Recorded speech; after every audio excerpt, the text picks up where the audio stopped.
What's up, guys, and welcome to Press A repeatedly. Justin Tomasello here with you, and with me is this sick, dripping pile of fluid, Christopher Gold. Hi, everybody. Oh, God. It's great to be back. Man. I am a sick little boy. But you know, sometimes I hate not recording in the same room, but for this week, I'm okay with it. Yeah, no, I wouldn't wish this on anybody. It's just the weirdest thing. Earlier, a little bit earlier, Justin, you offered me a little drink of something to clear my throat. And it was kind of weird. At the time, you gave it to me, and you said, kind of weirdly, like, I made it special just for you. And I thought it was a little suspicious, but I thought, whatever. You're my good friend. I can trust you. So I drank that drink, and ever since then, I've just been really sick and weak, and man, I just don't know. Whatever do you mean?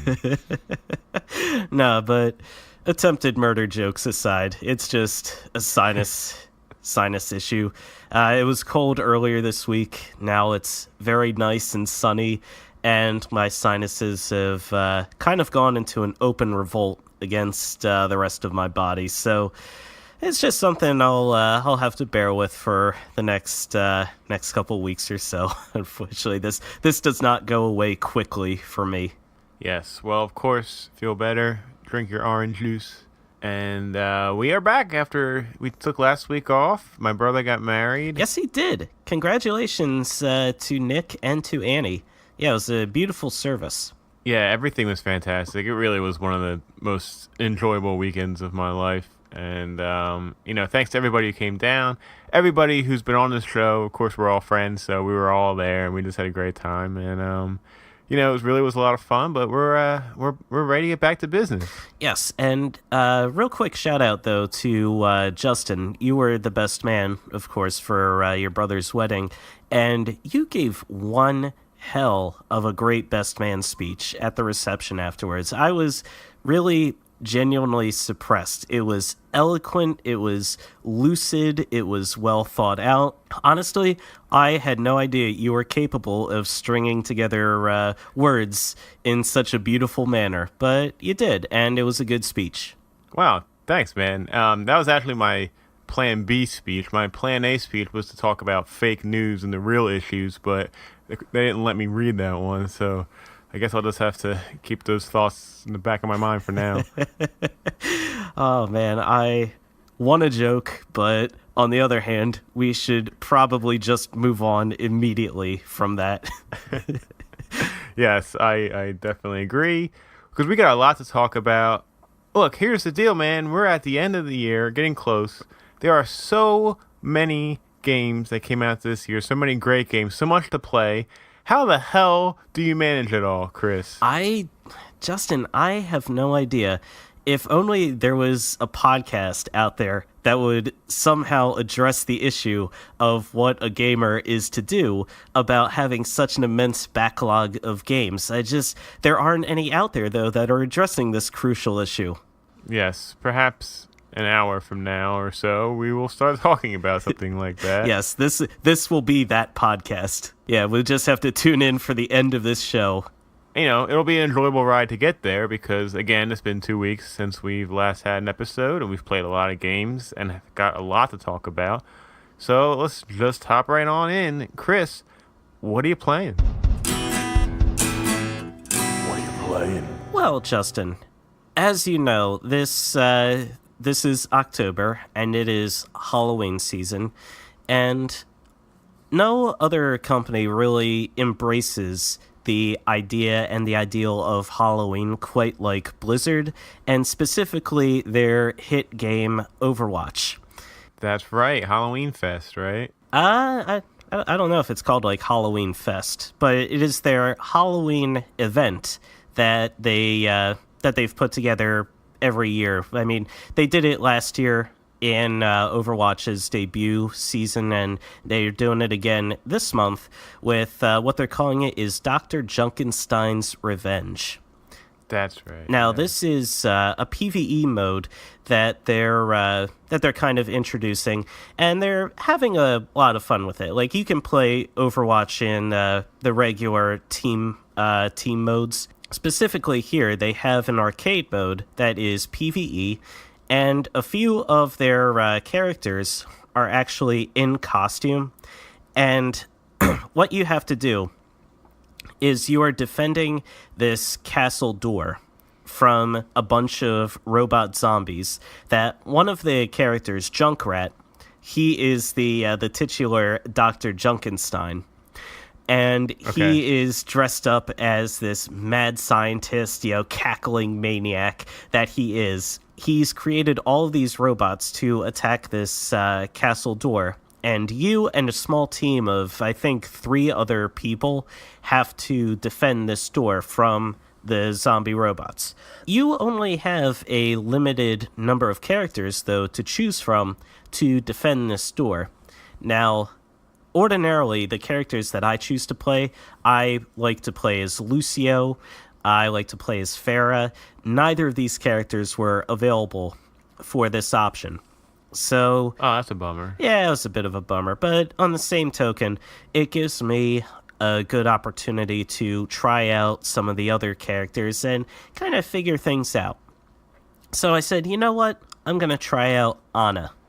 Now, Ana is a sniper character who she has a sniper rifle and she only fires one shot at a time, but her gun is unique. Now, in the real world, I have no idea how this gun could possibly work, but in the world of Overwatch, you shoot an enemy and it poisons them for like a few seconds or so. So you hit them and it does like the initial damage, but then it drains their health just a little bit down. So if you've got an enemy with like a little bit of health left and you shoot him, the initial shot won't kill him, but it could drain their health down to 0, and then they'll die like a second or two after the actual shot. So it's like a poison dart. You can also shoot your teammates with the same gun, but what it will do is it will have the opposite effect. It will actually heal them for a little bit. So you'll shoot your teammates if their health is getting low, and their health will rise up just a little bit. So Ana is definitely more of a support role where you do have some offensive capabilities, but you really should be focusing more on healing your teammates and just trying to keep the team together. I quickly realized after starting the PvE mode with Ana that I had made a terrible mistake because it turns out I am just not very good with Ana. I don't know if it was just because it was my first time playing as her, or if I just didn't know what to do, or if the game mode itself just wasn't particularly suited to having a character with Ana's particular skill set participating in the mode.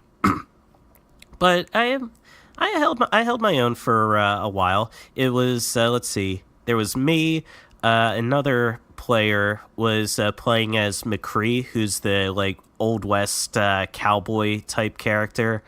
I think we had a Soldier 76 who's the default character, and I forget the 4th person. But it's the 4 of us defending this door. And after a while, you get the after you defeat several of the zombies right in a row, one of the other Overwatch main characters appears, and they appear as in a Halloween costume of sorts. So we played, and then Reaper showed up, and he was creatively nicknamed the Reaper. So Reaper was playing the Reaper, and his role, I guess, was just to be himself, because he was not really dressed all that differently from how he usually is. So at first I was kind of confused. It's like, You ever go to a Halloween party where it's a costume party, and then that one guy just shows up not in costume? Yes, I have done that. Just so annoying. Like, they come in like a flannel shirt and jeans or something, and then they're like, "Oh, my costume is a guy who forgot to wear a costume to a costume party or something." Oh God, that's just the worst. Like, yeah, get into the spirit of the season. You know, like dress up a little, have fun. All right, it's a party. You know, Chris, Justin. I'm sorry to interrupt, but I have breaking news. I just got a text from our good friend Butch, and it says, "Dude, I just played Mario Odyssey at GameStop when I was reserving it. It is effing amazing." Oh my goodness. Well, you heard it here first, ladies and gentlemen. Super Mario Odyssey, according to our source in the field, is going to be effing amazing. Yeah, so basically he played the demo that's available, and I asked him how the controls are, and he said it's a Mario game. They are flawless. Oh man, this week coming up after this episode goes live, we have, again, so many games coming out just this week. We have Super Mario Odyssey. You have Assassin's Creed Origins. You have Wolfenstein 2. It's just, and those games are all on the same day. Yeah. Oh, man. What a crazy day. What a crazy day. Again, managing the backlog is going to be very, very important going forward. But yeah, that's very exciting for Odyssey. All right. Sorry to interrupt. Continue. No. That was very important. The public needs to know that Mario Odyssey is going to be an all-timer. So, let me see. So, we defeated Reaper, and after fighting off a couple more waves of enemies, we had another one of the characters, Roadhog, shows up. And Roadhog is ordinarily this big, fat guy who has a giant hook that what he does is he throws it at other characters and he can draw them in real close and then just blast them in the face with his shotgun. He was dressed up as Junkenstein's monster, so he kind of looked like this Frankenstein creature, only because he's Roadhog, he had like a green pig snout, his skin was all green, and he was just big and fat. And it's just so funny, like, watching Roadhog play in the match, because he's running everywhere, and he's just kind of like, he isn't so much running as one foot is kind of like leaping to the other, and he's just kind of like going back and forth, you know, in that giant big waddle of his. So we peppered him, and we were able to take him down, and I was kind of surprised. Like, you have, let me see, I think it's about 10 minutes or so to defend your door, and I mean, it's just a matter of surviving, and just trying to take down as many enemies as you can. Eventually, one of the characters, Symmetra, showed up, and she was dressed as like this demon sort of character. Like, her skin was all like dragony and scaly, and she's a difficult character to play against in general because her gun doesn't have a lot of range, but if she's near you, she just fires it, and it constantly fires this just stream that targets the nearest player, and it just damages you continuously for as long as she's firing it. And she wound up killing me. She wound up killing a few other of my teammates. The rest of them all just went down very quickly, and then the zombies broke through the door, and we lost the match. Oh, bummer. Is this the first PvE mode for Overwatch, or have there been others?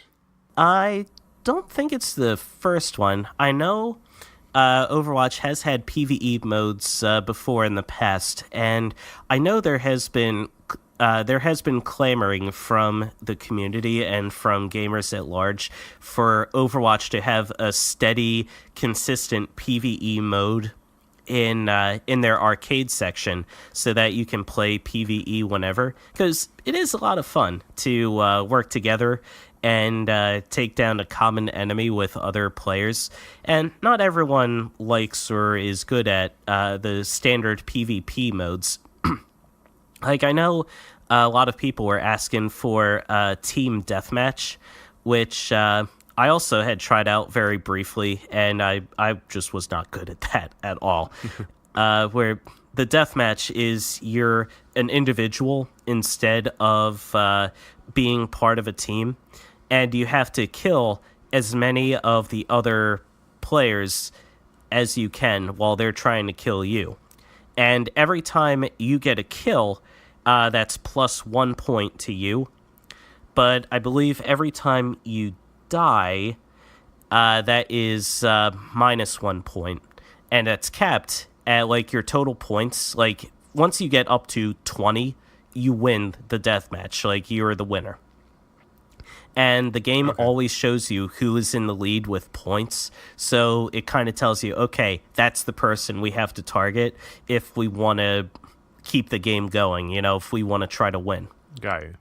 But it's also capped the other way, where it's down to negative, where, like, instead of having negative so many points for however many times you die, it's just capped at -1. So if you die, like, theoretically 8 or 9 times in a row due to incompetence, lack of skill, or otherwise, instead of having a -8 score, it just stays at -1. And I know this from personal experience in trying the deathmatch mode, because I just I got the floor mopped with me. In particular, I was just It was fun. It was fun running around trying to take out these different characters, but man, I was just ill prepared. It was the first time I'd played Overwatch in forever, and the rust was clearly showing. But yeah, it sounds like a lot of fun. Mm-hmm. So that was Overwatch. The other game that I've been trying out lately is AHatInTime. Oh, you got it. I did get AHatInTime. This is a game that I personally discovered. Well, I didn't discover it. I found out about it. Excuse me. I found out about it a few weeks ago. It just looked so adorable and charming. It's a 3D game that was specifically designed as an homage to the GameCube games that we grew up with back in our formative years. And it nails the look and the feel completely. Like, you start out, you're this little girl, and you're wearing, like, this magician's outfit, and you have, like, this purple top hat with a purple cape and, like, a little purple dress. And you're in a space station, and you're flying around, and I guess it's determined that you need to get home now at this point, so you want to go back to Earth. As you're flying around through space, this giant mafia guy shows up on the outside of your spaceship wearing, like, a spacesuit. And the character designs are so great, because the mafia guy, and all the mafia guys in this game look exactly the same, is just this big, burly guy, broad-chested, tiny waist, and, like, tiny legs, and their heads are just, like, they're bald with, like, mustaches, and they all talk with these exaggerated Russian accents. And this guy shows up outside your window and is like, oh, you need to pay us to travel through this part of space. And your girl is just this sassy brat, so she's just like, nah, and, like, sticks her tongue out at the guy. So he's, like, punches through the window to try to get at you. But because it's outer space, you get sucked out into outer space along with this guy, and as well as all of your hourglasses that you need to power your spaceship to get home. So that's basically the premise, and the setup is all of these hourglasses scatter across the world as you fly towards this planet. And you have to go around to these different stages, complete different missions to recover the hourglasses. Yeah, they're the main collectibles in the game. Are you playing on PC? I remember it was coming to PS4 and Xbox at the end of the year, or is it out already? They're supposed to, according to the development team, they're supposed to be out in fall. That's all they said, is PS4 and Xbox One versions are coming out in the fall. Right now, the game is out for PC, and I tried to use my controller to play the game because I felt like that would be more natural. I don't know if it's because right now the controller I have is a PS4 controller. Maybe it's optimized for an Xbox One controller or something similar, but it will not recognize or register my controller, so I have to use keyboard and mouse to play the game. That's weird. It is a little weird. It's not terrible. Like, it's not the end of the world. The game is playable, but it would definitely be a lot more comfortable, I think, if I could play with a standard controller. But yeah, the game it's very creative. It's very funny. Like, the humor in this game is just really, really well done. Really well written. It's got these tiny little moments that just kind of make you like grin like an idiot as you're playing the game.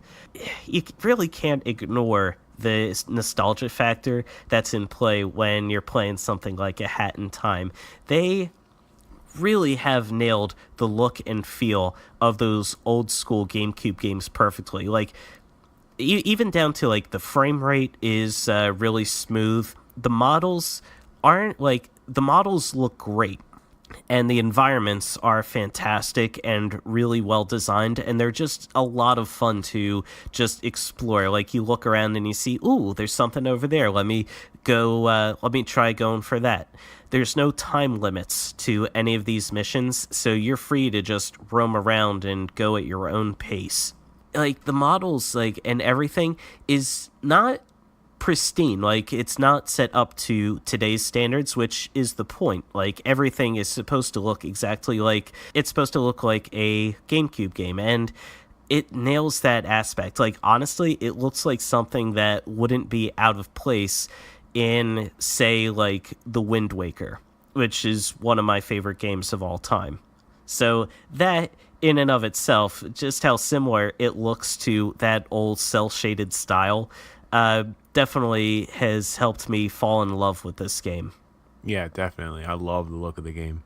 Yeah, it's so much fun. I definitely recommend if you want to experience that old school feel again, this is the game to go for. And it's interesting too, because this is the second game that came out this year that tried to capture that old school 3D platformer feel from like the late 90s, early 2000s. There was Ukulele earlier this year, which I never really wound up getting because I'm still waiting on the Switch version.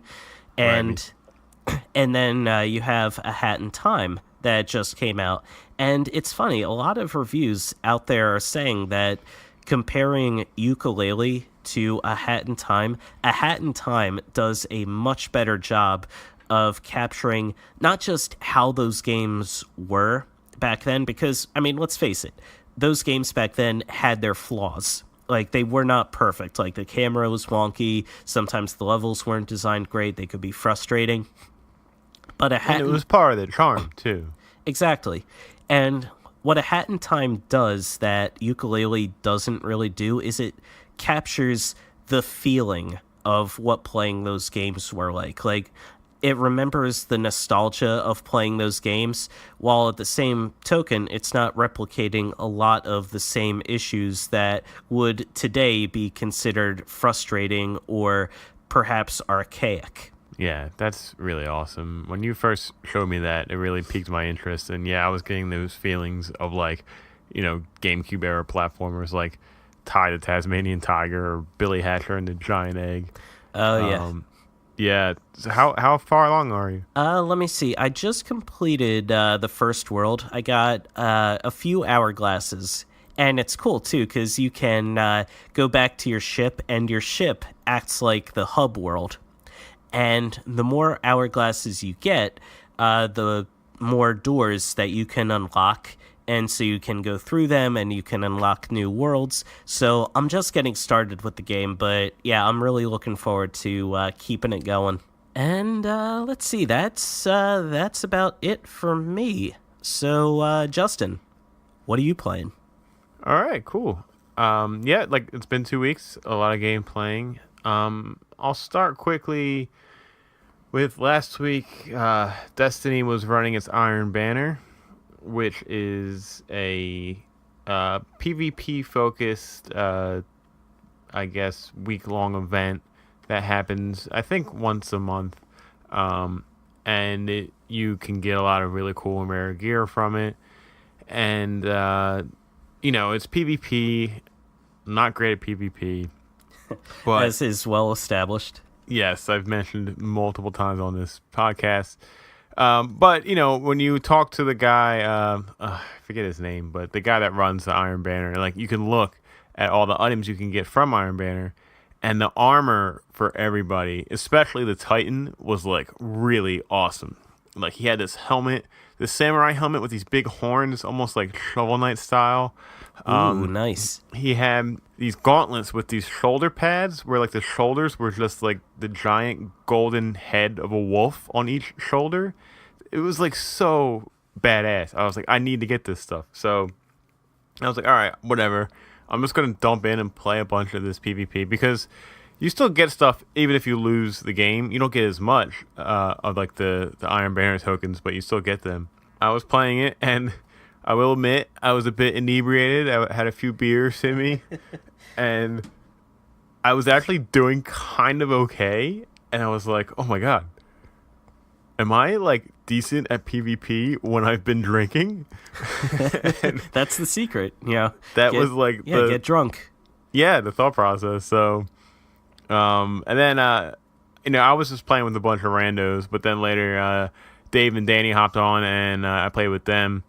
And I was like, I must have sobered up completely because I got back to being really horrible. And then what was a bummer was that it was only a week long. And last week was a really busy week for me because of my brother's wedding and everything. So I only had like one day maybe to really play it. And I only got a little bit of gear. I got a nice gun.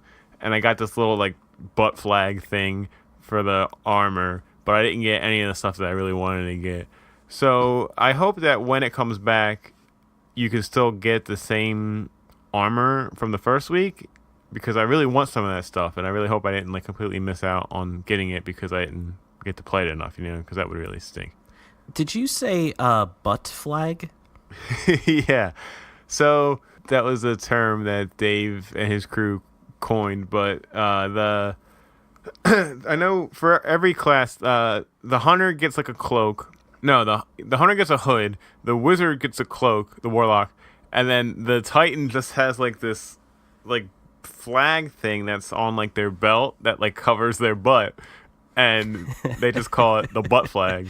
So that was the only piece of armor that I got for my titan, was just the Iron Banner butt flag. So that was kind of a bummer. Hey, yeah, keeps you warm when it gets cold out there.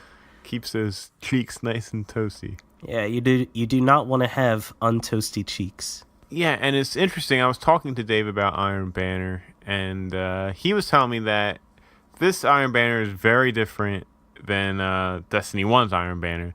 Destiny 1's Iron Banner had completely unique guns that you could only get in the Iron Banner, while Destiny 2's Iron Banner, they have special guns, but it's just different skins from guns that already exist in the game. And then also in Destiny 1's Iron Banner, your power level actually mattered in the PvP. Like, so I guess you were stronger if you were a higher level than everybody else. And then in the PvP, in Iron Banner for this Destiny 2, they negated that and everybody's equal. So really, the problem is that the Iron Banner is no different than the regular Crucible matches, except for the fact that you'll get a little bit of different gear. So it's really weird why they would do that. A theory is that they were supposed to release the Prestige raid 2 weeks ago, which is like an even harder raid than the one that's already been released. Oh God. But they needed more time on that, so they released Iron Banner instead. So maybe Iron Banner was a bit rushed at the end there, and that's why some things are different. But I don't know how true that is. They might have just revamped the whole system, and possibly for worse than it was before. It's still cool that they're devoting so much time and energy into making these raids and these Iron Banners like as good and as tight as they are. Because I mean, it would be one thing if they just kind of like release these games and said, oh, we'll have like these events here and there or whatever. But yeah, it's cool that they're keeping interest in the game going by having all these events. And like, yeah, it's annoying to have them delayed, but I mean, that they're working like crazy behind the scenes to make them as fun as they possibly could be. And then what I've been playing this week is actually a bit of a surprise. I got a Super Nintendo Classic. What? Yeah. Crazy story. On Sunday night, I went to Target with my brother and his wife now. And they were getting ready for their honeymoon. They were going to Hawaii. And they were buying some last minute stuff. And I was just walking around the video game section. And like, I did a double take and saw there was 3 Super Nintendo Classics on like this ground shelf thing behind the glass, and then underneath it was like 9 or 10 Switches. I like couldn't believe it, and I like squatted down, and I'm just like looking at the box of the Super Nintendo Classic. And at this point, I didn't really want the Super Nintendo Classic. I wasn't crazy about. I 100% was not doing any of the wait in line, pre-order, all this bullcrap. No way. I told myself, Right. Look. If I walk into a store and I see one, maybe I'll get one. So here I am in a store. I see one. So I'm like looking at the box through the glass, and I see like out of the corner of my eye, this associate walks by, and then she like backpedals and like walks back to where I was, and she was like, "I know what you're looking at." And I was like, "When did you get these?" And she said, "Me and my other coworker were in the back room, and we just found a box." And we opened it up, and there just happened to be 3 Super Nintendo Classics in this box. We just put them on display an hour ago. And I was like, Oh, wow. I guess I have to buy this. And she was like, all right. And so she rang me up and brought it home. First game I played was Street Fighter with my brother and Butch. This thing, it runs perfectly. The even the display, the interface of picking different games looks really nice. It's got this really funky, cool music. Reminded me a lot of like the old Wii Shop music, and Right. just how great they were. And I really hope that the Switch gets one soon for its eShop. That would be nice. Yeah, so it's got this nice music playing. You can pick any game from the beginning, except for Star Fox 2, which is a never-before-released game that's only on the Super Nintendo Classic. But you can access Star Fox 2 by beating the first level of the original Star Fox. So I did that. I've only played the original Star Fox very briefly, like over my cousin's house a long time ago. And didn't really remember it too well. If you've played Star Fox 64... Star Fox 64 is basically a much better graphics style game of the original Star Fox. So, it kind of works the same way with the same mechanics and everything. And the graphics are terrible. They're all just straight polygons. But Right. the reason for that is because they were doing such an incredibly never before done thing before of like complete like 3D on like a 32-bit console. Like it was crazy to see that, like just knowing that, with all this Mode 7 stuff and the Super FX chip that was in the Star Fox cartridge, to make this even possible to do. And this game has never been emulated. It was actually too hard to emulate with the Super FX chip and everything. So this is the first time people have been able to play this. Like this hasn't been on a virtual console or anything yet. This was like the first reissue of this game. So all that, I mean, in itself is just really just a cool part of like gaming history, to be able to play that. Right. I think if I remember right, Super Mario World 2, Yoshi's Island also had that Super FX chip, I believe, Yes. which made that very difficult to emulate as well. Yes, and that is also on the Super Nintendo Classic, which is great. That's secretly, not secretly, but it is one of my favorite games, Super Mario World 2, Yoshi's Island. Yoshi's Island is without a doubt one of my personal favorite games ever. Just ever, Yeah, ever. I love that game so much. It's a great game. I'm trying to think what else I've played. Oh, I've played like 2 seconds of Super Ghouls and Ghosts because I hate that game so much. And I just wanted to like remember how much I hated it. And I died like 3 times in like 32 seconds, and I turned it off. Never played it again. Yeah, I really wish the perfect Super Nintendo Classic for me would kick Super Ghouls and Goblins to the curb and replace it with Chrono Trigger. Right. Then that would be a perfect setup. But alas, the system does have Final Fantasy 3 on it, which is great because I've been wanting to replay that, and now I can replay it with the best part of the Super Nintendo Classic, in my opinion, is the Super Nintendo controllers. You get 2 brand new, pristine Super Nintendo controllers that are 100% exactly how you remember them. And just being able to play these games using that controller is really what sold me on the whole idea, because it's so awesome. Like, they feel the same way, the same weight, the same sturdiness, but my ones at home from my original Super Nintendo, they're all like yellow, and like the wires are broken, and like the buttons don't work, and like 'cause they just had so many years of use. Almost, it's been like 25 years.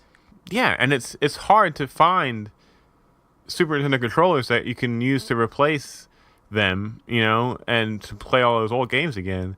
But now here you are with this small box that has 21 games on it that you can play with these 2 brand new Super Nintendo controllers. It's awesome. It feels so great. That's fantastic. I have Yeah. heard, though, that a lot of people have been complaining that the cords are a little short, though. I can't remember off the top of my head. I feel like they're the same length as a normal Super Nintendo controller. I could be wrong on that. I don't know. It's not an issue for me because I literally like sit on the floor in front of my TV, so I can just like reach over and turn it off and reset it, like no problem. But yeah, if you're sitting on a couch, you're gonna have to get up to reset the system. There's no way to reset the system from the controller, which is a little annoying. But I guess it's for each his own. Might not be a problem for some people, and it might be a problem for others. But Right. But no, that's awesome. Yeah, I'm thrilled that you that you got a Super Nintendo Classic for me. That you took the time to try it out, make sure it works. Yeah, I'm really excited for you to package this thing up, and next time we see each other, to hand it over. Yeah, that's really exciting. yeah, I was gonna say I'll send you the empty box, but I don't even want to send you the box. The box is awesome. I'm not even worth the empty box. No, you're not. Well, that's fair. It is a pretty cool box. I did unlock Star Fox 2. I played a little bit of it. It's funny because it works totally different than the original Star Fox, where, from what I understand, you can actually beat the game in like half an hour if you just kind of really concentrate and go through it. But there's like a world map that has Corneria in a corner, and there are like a few other planets and like space stations like on this world map that are like firing missiles and stuff towards Corneria, and Corneria has a 100% like health meter, like its hit points, and your job is to like when you're on the world map is a little R-wing icon, and you can move around freely and go to different places. And like if a missile icon is coming towards Corneria, you can fly to the missile and like engage it, and it will be in like a little mini game, I guess, where you're like behind a cockpit and you have to physically shoot down the missile to prevent it from landing into Corneria and like doing damage to the planet. That's really cool. I love the sound of that. Yeah, that just sounds like such a motivating factor to like to keep playing the game and be like, oh no, I have to save Corneria, and you have like all these different missiles and the places they're coming from. Wow, that actually sounds pretty awesome. It's a really cool idea. I like it a lot. The only problem is the controls when you're behind a cockpit are kind of tough. I don't want to say they're bad. I think you just need to get used to them. But like for me, it was kind of hard to like locate the missile on my screen and then shoot it. But I've only played like an hour, so I got to give it more time. And like, do you remember the four bad guys of the Star Wolf team in Star Fox 64? Yeah.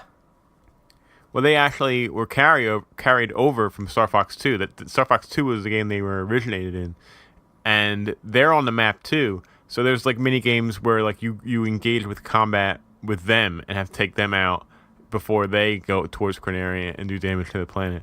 So it's like a totally different style of game than the original Star Fox, but it's super interesting, and definitely I want to check out more of it. Nice. And then the last game I want to talk about really quickly is Super Metroid. I've played Super Metroid a bunch in my life, but I've never really given it enough time. I've only played through the first maybe 30 minutes to an hour of the game, and like that's it. I know, it's embarrassing. I'm embarrassed to admit. But having it here and being able to play with a Super Nintendo controller and with save states and all that kind of stuff built in, it's amazing. Yes. And it's so incredible to me how much of staying power, not only this game, there are a few games on the Super Nintendo Classic that if you play them today, they 100% hold up. Like, you don't feel dated at all. You don't feel restricted by anything. You're into it. You want to explore. You just love the gameplay. All the buttons, combinations, and controls feel great. And it's so crazy to me after all these years. I mean, Super Metroid came out in 1994. Mm-hmm. And as I'm talking to you right now on this podcast, I just want it to end so I can go back to playing Super Metroid. Like, I'm hooked. Yeah, it's, oh man, I wasn't kidding. Man, like several episodes ago, like I've talked on this podcast before about how much I've played Super Metroid before and how much I love that game. You're right. It has so much staying power. It's a great example of a perfect game. Like Super Mario World is considered a perfect game.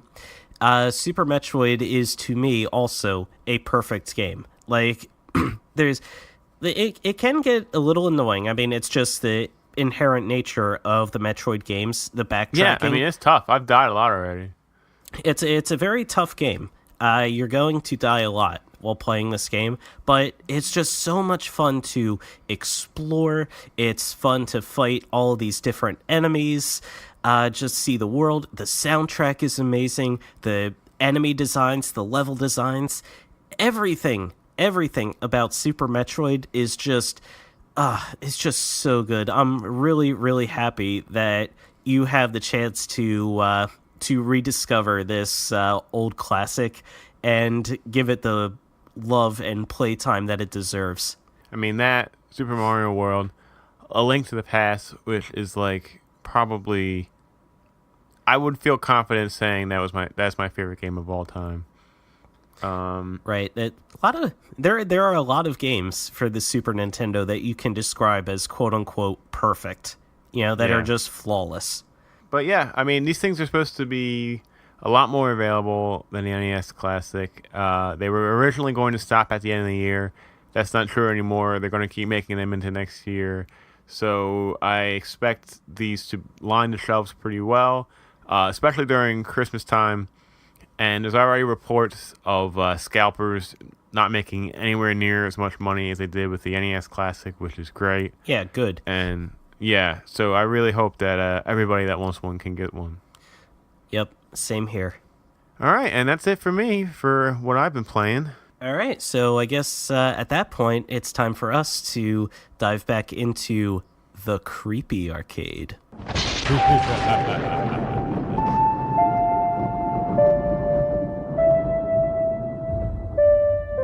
The Creepy Arcade. So, as you may or may not remember, if you're new to the show, welcome.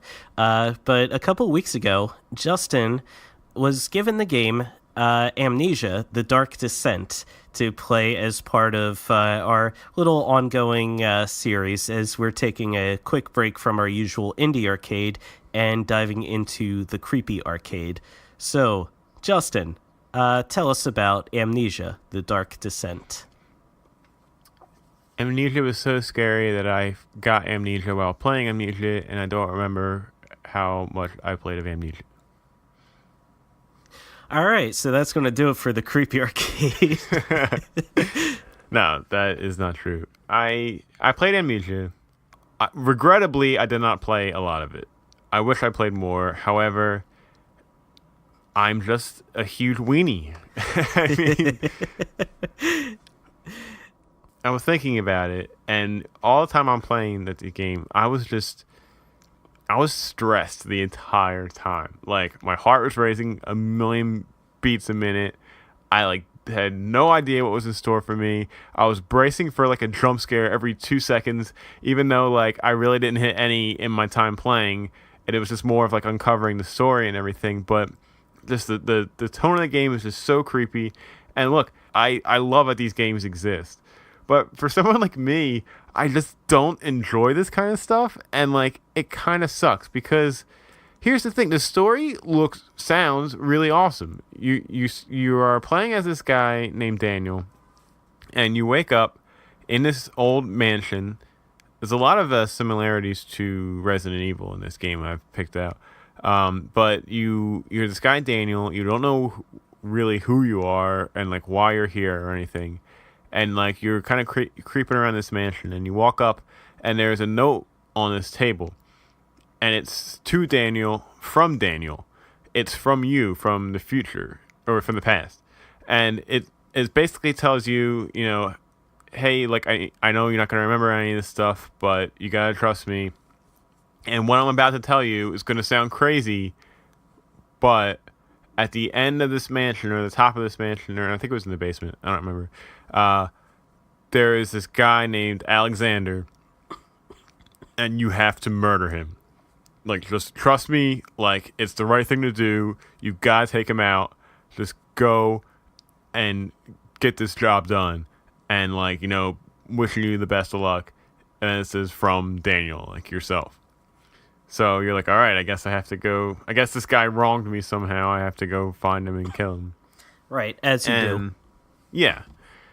And the game reminded me a lot of Resident Evil in many ways. Of one, not only that you're in this big creepy mansion with a lot of different rooms and everything, and two, that you're finding a lot of notes and books and just really kind of piecing the story and the lore together as you go. But three, how you can pick up items and rotate them in your hand and kind of look for secrets, I guess, on the items. 4, there are puzzles you have to solve to open doors. One of the first puzzles in the game involved a bunch of different potions that you kind of have to find and put them in a correct order, it looked like. Yeah, just a lot of this, definitely heavily influenced by the Resident Evil series. Again, it's super creepy. The Foley work in this game, the sound effects are incredible.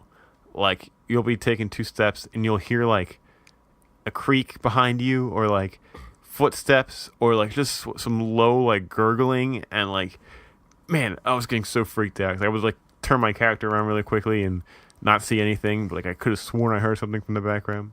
This game also reminded me a bit of Eternal Darkness for the GameCube, because when you stand in the dark for too long, you start to go you start to go a little bit insane. There's an insanity meter, and things start to shake, and you start to hear all these really crazy noises, and you have to basically find light, or else you're gonna just freak out.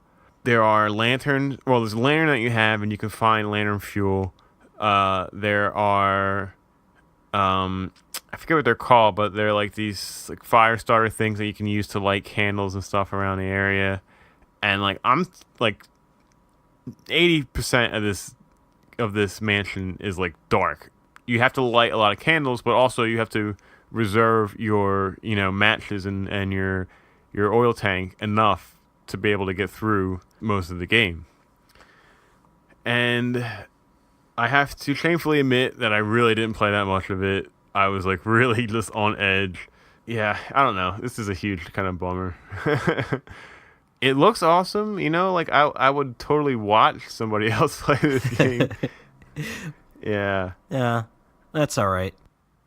I mean, you'll just have to wear this badge of shame for the rest of your life. It's no big deal. Yeah. But yeah, no, it's understandable. I too am a giant weenie when it comes to horror games, so I understand where you're coming from. But it sounds like you played enough of it to get a pretty good impression of it still.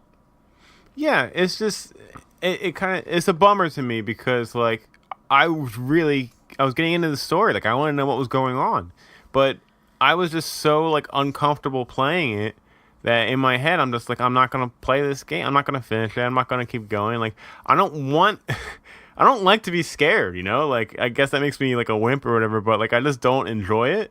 And I get that other people do, and like that's great, and like by all means play those games. But like for me, I'm just not gonna play that game because I don't like it, Right. So yeah, I don't know. It's kind of embarrassing to admit, but also like I'm not gonna force myself to play something that I'm just not enjoying and that I'm literally stressing about, Right. No, that's fair. That's more than fair. But I love to watch those types of games. Like, my brother used to play all the Resident Evils and stuff, and I would like 100% watch every second of it because, it's just such a great story and like, just there's so much going on. But I guess when I'm in control of like the situation and like I have to react and I'm the one that has to prevent myself from like getting horribly murdered, Right. like it's just harder for me to actually complete and play and enjoy a game like that. So it's just too stressful. I don't know. Well, that's fair. Here's the thing. I know what you're thinking. Like, well, what the hell? Why are you even going to have Creepy Arcade if you're not going to play scary games?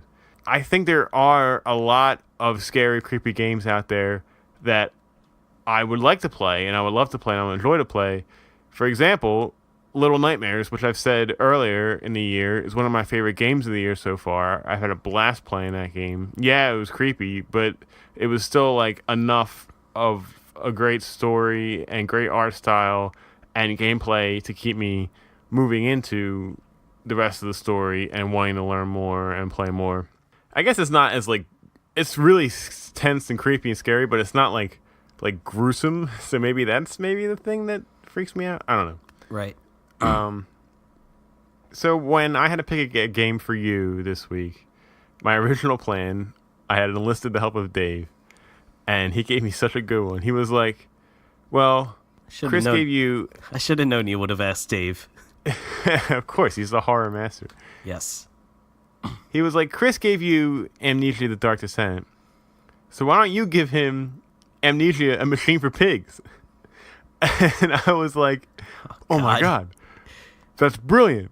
I could totally get him back, and it would be so good. But as the week went on, and as I played more of Amnesia, or tried to, I just foresaw, Chris, you having the same experience I was having of just being too stressed to even play the game. And then we had the same situation of you talking next week, basically that you really didn't play that much of it because it was just such a stressful experience. Right. So then what game did you give me? So, instead of that, I have had it in the back of my mind for a long time. One of the highest rated indie games over the past couple of years that many people have raved about, and that game is Inside. Oh no. Oh no. Oh, Hunted God. and alone, a boy finds himself drawn into the center of a dark project. Oh, God. That's the only description of Inside. Oh, God damn it. I've seen gameplay of Inside before. It's, oh man. what a creepy game this is. All right. I'll play your little game. I'll explore this facility. Oh, man. Here's a little quip from a review. Inside expands on the concepts and scope of its predecessor in wildly creative ways, and it's so immaculately designed and constructed from top to bottom that it almost feels suitable for display in an art museum. This is one hell of a follow-up. So this is a follow-up to the game Limbo. Right. I remember hearing a lot about that, but I had never played that one either.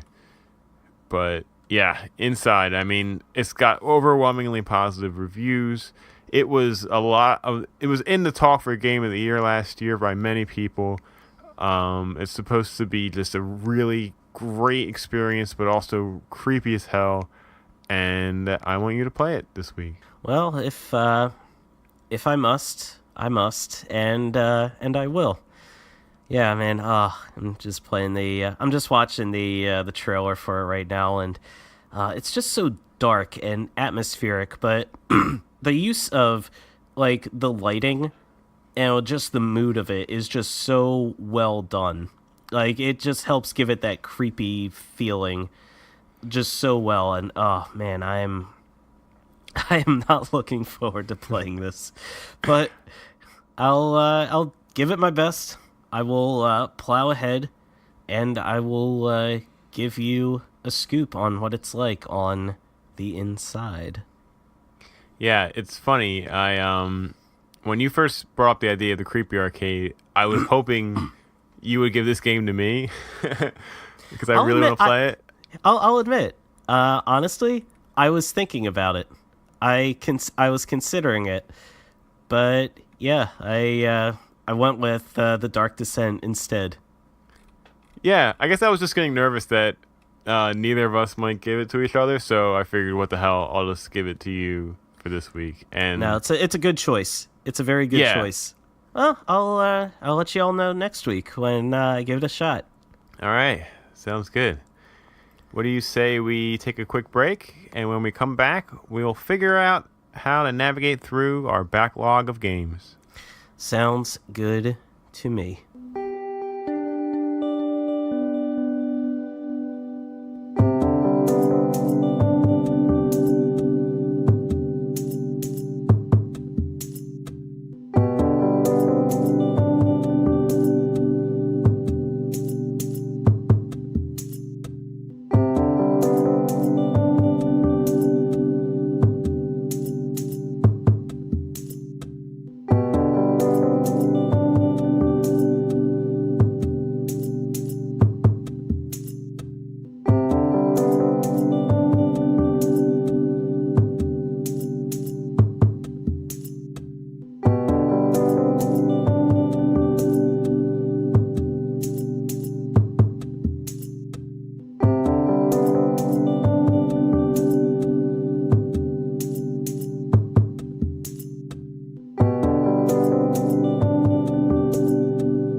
Welcome back. It's time for me and Chris to help you manage your backlog of games that you have yet to play or haven't really spent a lot of time playing this year, and just basically prepare for the onslaught of games that are coming out this holiday season. Yeah, let's just do like a very quick recap of a lot of the games that have come out this year that we can think of. There's Resident Evil 7. There was Horizon Zero Dawn, Neo, Nier Automata, Legend of Zelda, Breath of the Wild. Let me see. There was Persona 5. Oh, yeah, that's a big one. Yep, that was a big one. Fire Emblem Echoes. You had Fire Emblem Echoes. We had Destiny 2, Divinity Original Sin 2. Yep. You've got Super Mario Odyssey coming out next week, as well as, Wolfenstein 2 and Assassin's Creed Origins. You had Sonic Mania, Mario and Rabbids. Sonic Forces and Prey. Yes. Yes, there was also Prey. Oh man, just Night in the Woods, Cuphead. Night in the Woods, Cuphead, Monster Hunter Stories, Metroid, Samus Returns. There's just Justin. There just are not enough hours in the day to play all The these Evil games. Within 2, Battlefront 2. Oh boy. Man, it's just insane. So, I guess Justin, I'll start with you. In your how many games do you currently have in your Steam library? Probably like 40 something. I don't buy a lot of Steam games. Right. I have 114. Okay. Yeah, and That's more than 40. yeah, a little bit more. But the issue with that is an issue I think a lot of people out there have. Like, how exactly did we get this backlog? Like, how did this happen? You know? And I feel like a lot of it are these sales that occur on like the PlayStation Store, on the eShop, and especially when Steam has its regular sales, like the Steam Summer Sale. They have the Holiday Sale, and these sales oftentimes are really, really great deals that are very hard to pass up. Like, honestly, most of these games that I purchased are they're like developer bundles where it's like, oh, you get all of this developer's games for like $19.99, and I'm like, oh, what a deal. I can't pass that up. Yeah, you can't. You gotta scoop it up because they're all games that you've been wanting to play for a long time, and here they are for a small amount of money and only available that way for a small amount of time.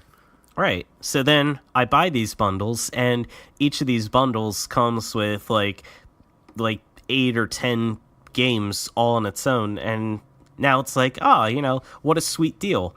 But now here they are, sitting grayed and shamefully unplayed, sitting in my library, and it's like, oh man, like what did I do? Like I have all these newer games that are coming out like right now that I want to play, but as I play these newer games, that leaves less time for me to play all these older games that are sitting and growing stale in my backlog. Yeah. And I mean, it's just always been an issue, I guess, with whenever Steam has these sales. Like, give you an example, a perfect example. Right now, as we speak, as we are recording this podcast. Now, I don't know if this is still going to be active when the episode goes live, but right now, Steam is offering a bundle of the game Icy, which is a 2D action RPG type game, and it is bundling that with its Steam Link device, which you can use to stream Steam games to a television set. Icy is $10.99. The Steam Link, is $49.99.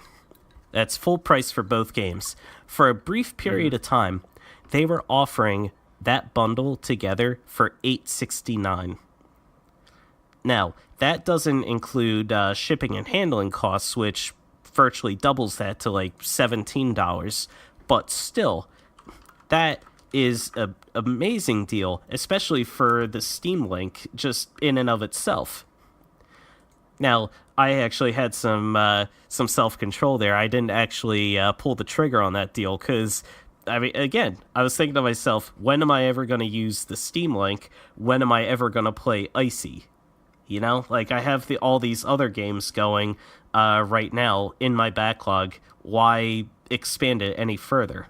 But it's things like that. It's deals like that hook you in, and you think like, "Ooh, this is a great deal. I have to get it like right now."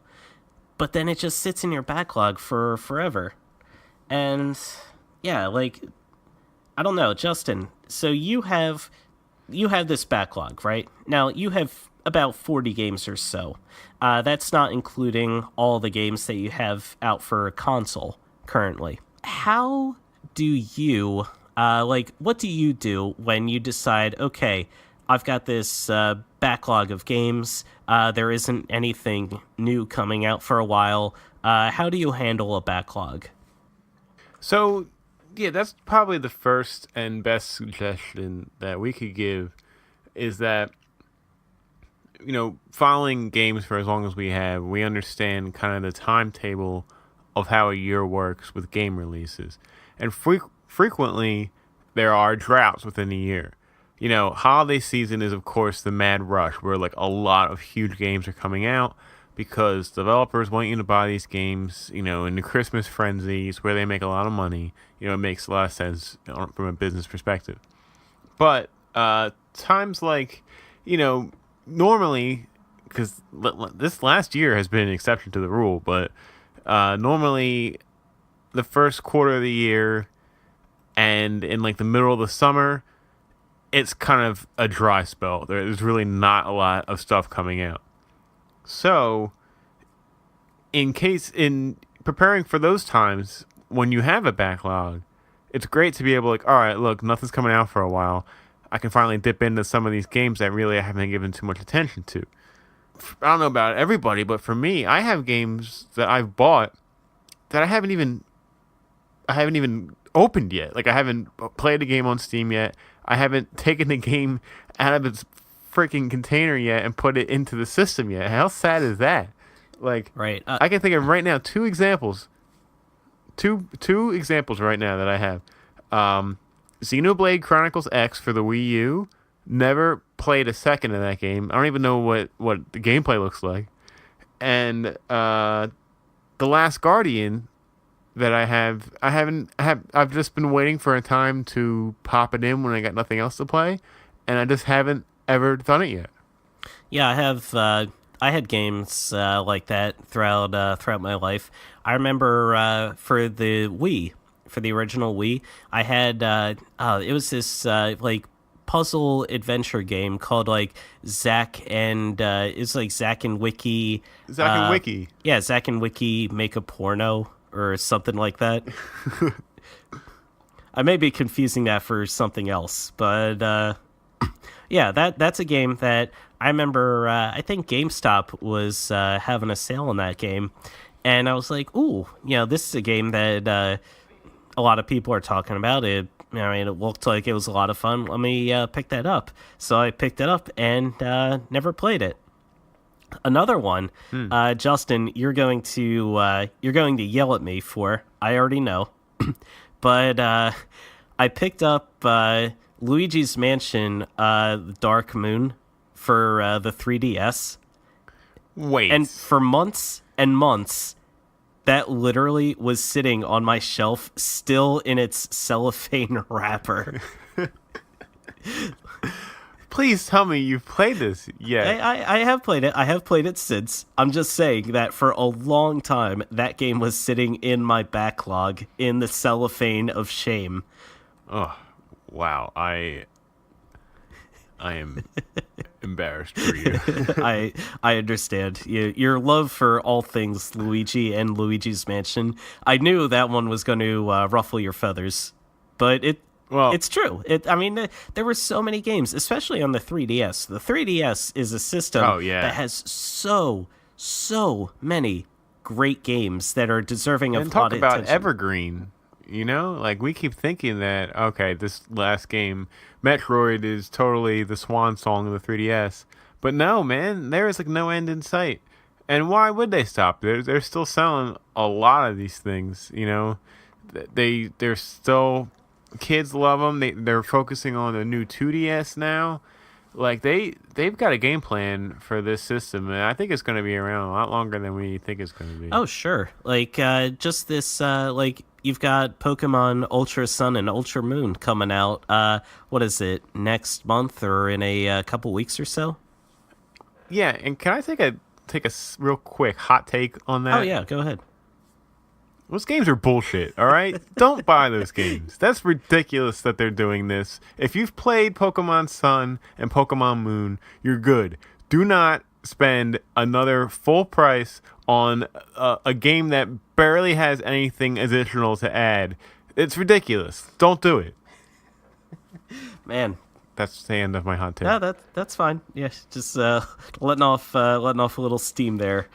But no, I agree 100%. Like, if you've bought these games, then I mean, they just came out. What was it, last year or a couple years ago? Yeah, it's like almost exactly a year ago. Yeah, And look, if you haven't gotten Sun or Moon yet, yeah, totally get Ultra Sun and Ultra Moon because it's a little bit more. But don't if you've got Sun and Moon, don't buy it again. Like I don't care what they say, what's in it, what's new. It's not worth it, man. That's like a crock. yes, no, I agree completely, and that's part of the issue too. Is your backlog can grow when you buy like these special editions, these extra editions of these games that you've already played and beaten, and you're like, oh, like I love these games so much, I'm just gonna buy them whenever, but you're just you're just feeding the beast at that point. And it's not like, All right. yeah, we're getting off topic. Yeah. So, we've both established that we are victims of buying maybe too many things and not planning right and having bad backlogs. So, let's suggest different ways, I guess, to kind of dive into some of this stuff. Right. My first idea of how to deal with this, and I haven't done this yet, but I want to eventually start, planning this out, is to play maybe 2 games at a time where I have this game, let's say, for example, on the 27th, Odyssey's coming out.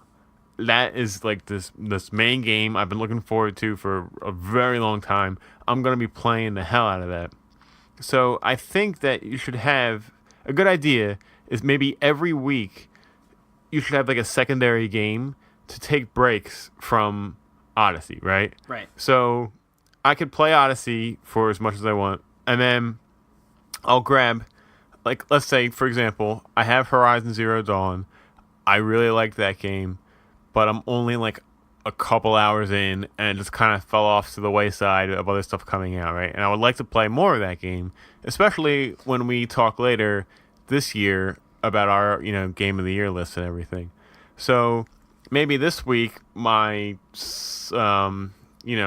subsequent game could be that. And whenever I want to take a break from Mario Odyssey, I'll just play some of, Horizon. And then if I'm like really into Horizon, I can carry it over to the next week. But if I'm not really feeling Horizon, maybe the second week, my side game will be something else that I haven't really got into a lot of yet. Like The Last Guardian or, even though that was last year's game, but just for an example.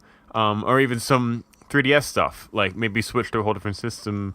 Instead of staring at a TV, I'm playing on my handheld, and I can play some of Metroid or some more Monster Hunter Stories. No, that's a good system. I actually like that a lot. My personal method is just like, I don't know, like I guess I don't really have a particular method or system in place. I try to look through my backlog and say, like, okay, like, I commit myself to say, I got to get through this backlog. I got to try clearing out some of these games. What can I play? What can I do to reduce my backlog and, just minimize it a little?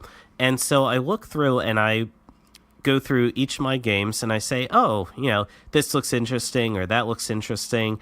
And then I just kind of buckle down and just say, all right, I'm going to play, I'm just going to play some of this game.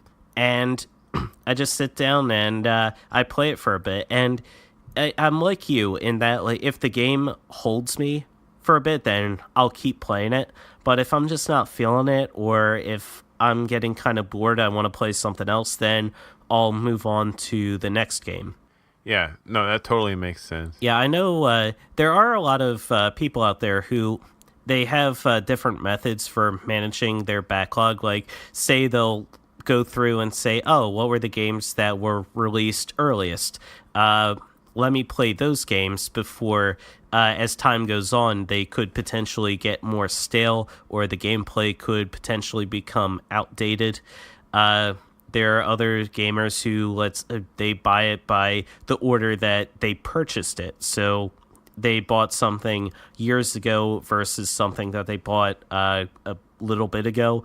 They'll play those older games just to justify that purchase from so many years ago. And other gamers can kind of go through even something as simple as alphabetical order.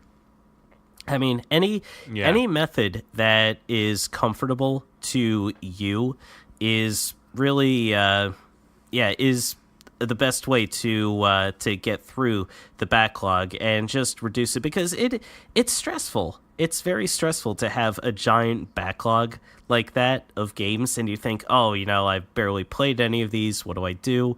And just anything you can do to manage that and get rid of that stress is a good system. Yep, definitely agree with that. Another suggestion I would have that might help a lot of people is, we've talked about this before on a prior episode, but the resurgence of retro games, I think it's great. I think it's really awesome that people can go back and play games that they grew up with, or maybe some people can play games that they missed out on growing up with, and that's fine, but I don't think it should get in the way of games that are coming out now. I feel like a lot of people might just kind of be either ignoring or not playing some of the newer stuff that came out this year, and just kind of going back to relive the glory days, to live in nostalgia of playing older games. And I know I'm saying this after I just praised Super Metroid for like 20 minutes earlier, but it's hard to... It's hard to... You never had that problem earlier, because everything that was coming out was the new thing. You weren't going back and playing like Atari games in the Super Nintendo era or anything. Right. And now, everything's available all the time, and it's definitely making things a lot harder for everybody to kind of stay focused with their games. And if you are someone who's very passionate about games and wants to talk about all the stuff that came out, recently in this year, I think it's better for you to try and really kind of get away from the retro craze for a while and just kind of focus on the newer, more technology-driven, more astounding, more current-day gaming experiences that are available now. Right, and that's a good point too, because a lot of those games, those retro games, like, they were great for their era and for when we were growing up, but gaming has definitely evolved past these games. The systems that were in place has evolved past these games. Like, yes, you have a lot of games out there like Super Metroid or Link to the Past that hold up to this very day, but you also can't ignore the influence that those games have had on gaming as a whole, and a lot of games that have been released since then have built upon that legacy. They've taken the lessons that those games introduced and said, okay, let me incorporate it into this game. And so you have a lot of modern games, like, for instance, Axiom Verge. Axiom Verge is, that came out just within the past few years, but it has a very heavy, obvious influence to a game like Super Metroid. So, as much as it pains me to say, because I think Super Metroid is a classic, and if you have never played it, you should take the opportunity to play it. But if you've played something like Axiom Verge and you love that game to death, there really isn't necessarily, quote-unquote, a need to go back and play a game like Super Metroid, because you're reliving the same exact gameplay experience, just, with different character models and different environments. Yeah. There are games today that were heavily influenced by the games of yesterday, and those games today are definitely worthy of your time. And I guess it kind of leads me into a next point about managing your backlog. Like, we all have those games that we love, and we want to play over and over and over again. If you want to manage your backlog, you have to try something new and kind of have a little bit of self-discipline and say, all right, as much as I love this game, I gotta put it down and I gotta try something else and play something different. So you can't necessarily play the same games just over and over again. Like, you gotta branch out and try something else. I 100% agree with that. And I want to get your opinion on this too, because I know for myself, I have the problem of thinking, well, this game is a really long game, and I'm not going to play it because I'm not going to have enough time to beat it, so I'm not even going to bother really. And that's not the best way to look at it, because you don't need to beat a game to have an opinion about it. You know, you can still only play, the first act of a game or even the first couple hours of a game and still have the validity to talk about it. No, I agree with that. Yeah, you don't have to have beaten a game to get a good idea about the game. Like, honestly, like, if you're playing a game and you don't have a good idea of what that game is like within the first, like, couple hours or so of playing it, then there is nothing that is going to be introduced later in that game that is going to change your mind. Like, the game should set itself up. It should be designed well enough so that when you first start the game and you kind of get into it a little bit, you're like, okay, I get it. I get what this game is about. As you get further along in the game, there shouldn't be anything too new or too radical that changes your entire perception of how the game goes. But yeah, I guess that kind of leads me into my what is for me, I guess, my last question is, so Justin, you've committed to playing a game on your backlog and clearing it out. When do you consider a game off your backlog? When do you consider, like, okay, I've played this, I'm done with it, this is no longer something I have to concern myself with? So it's, if I really like the game, it's when I beat it. If it's a game where, like, I just kind of I catch myself getting tired of it, and, like, it's getting repetitive and it's becoming almost a chore to play, whenever I guess I realize that, like, I'm probably going to stop playing it. And I mean, I guess there's some exceptions. Like, I've beaten Breath of the Wild, but I still only found like 76 shrines or something like that. There's still a lot of the land that I think I have yet to explore. So I don't mind going back to that, and I will. I haven't even gotten the DLC yet, and I'm really looking forward to this next batch of DLC. It's supposed to have more story in it. So I will be going back to that game. I guess for me, that's kind of a rare thing.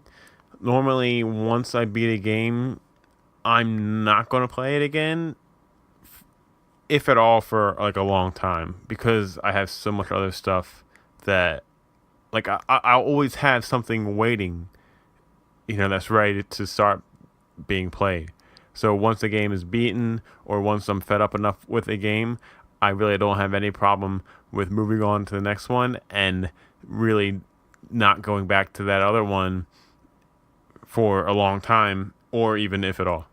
Yeah, no, I agree with that completely. Like, if you're playing a game and you're just not feeling it, like, if it's just not a gameplay style that you're happy with or you're comfortable with, then a game like that, you're okay to say, all right, I'm just ditching you and I'm moving on. But a game that you really enjoy, that you're having a lot of fun with, yeah, I consider it, like, if you take that game as far as you can take it. Like, I know there's there are games out there that can be pretty hard, like Cuphead, and I really enjoy Cuphead. I don't really consider that game as being on my backlog, because I've played it so much and I've gotten pretty far in that game. Like, I don't necessarily know if I've hit a wall with it in terms of my ability versus what the game is asking me to do in the game, but I mean, I've gotten pretty far in Cuphead, and I've had a lot of fun with it. And it's not necessarily a game that I have to say I've beaten it to say that I really enjoyed it. You know? Yeah, definitely. I'm happy. Like if you've got a game that you've played a great deal of, and if you really enjoyed it, I like if you've beaten it, great. If not, then yeah, that's fine. You know, just take it as far as you can, and yeah, just enjoy the memories that you've made with the game. Right. And another good point is that, especially today, like let's say there's a game that's coming out and you want it. Like it's not a game that you like need to have, but you're really interested in it. If you want, like, it would be smarter almost to kind of sit on that game, play some of your backlog stuff, and especially in a case of like Steam games and PC games, within like a month or two, that game's going to go on sale and you'll be able to get it for like a ridiculously cheap price and just kind of save a bunch of money of buying it when it released. Right. That's another excellent point that should be pointed out. Just because a game is released doesn't mean that you have to buy it right away.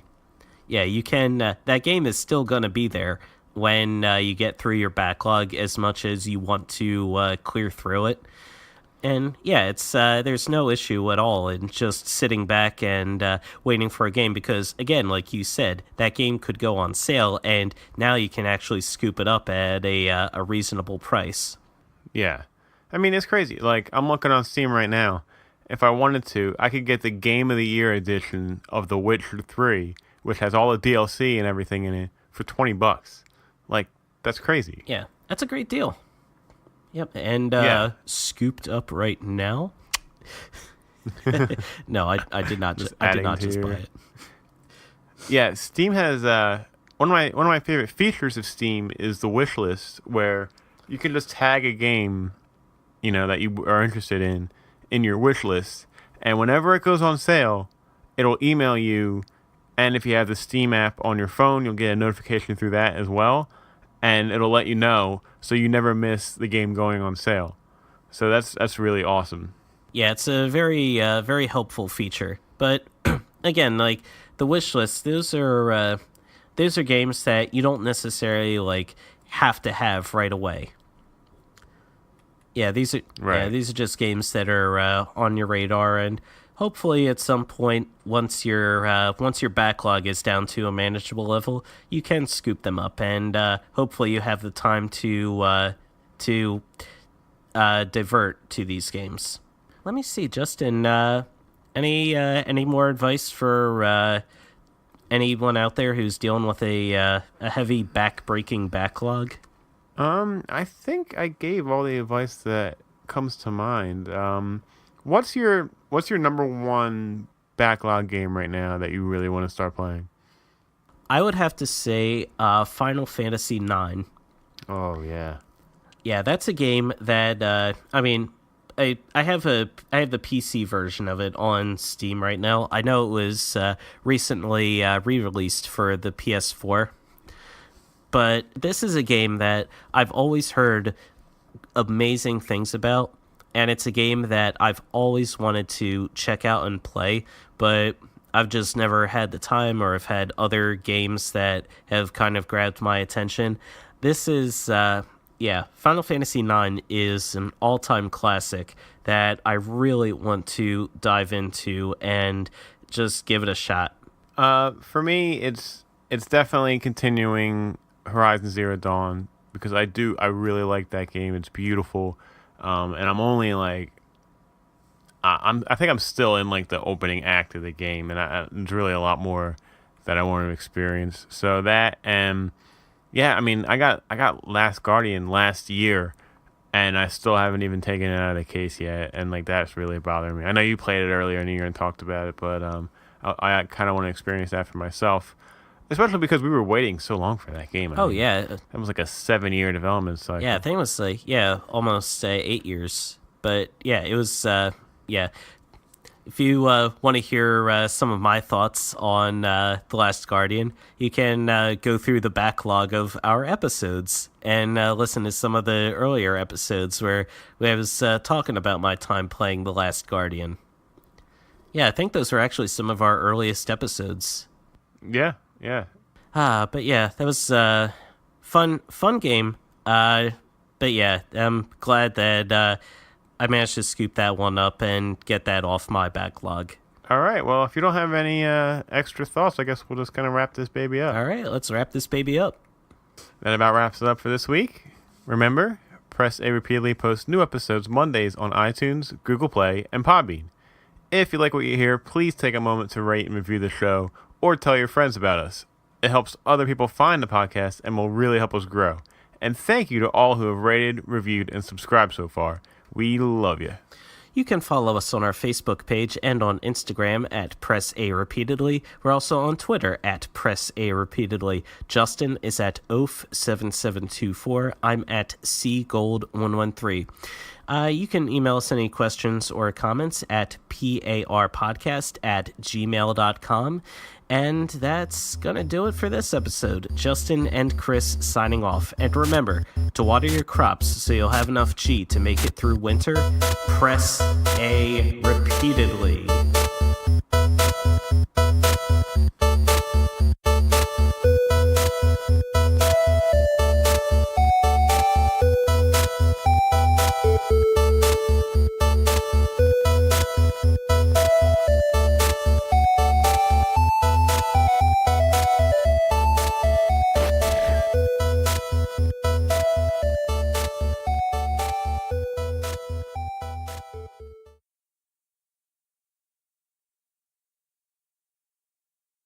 All right.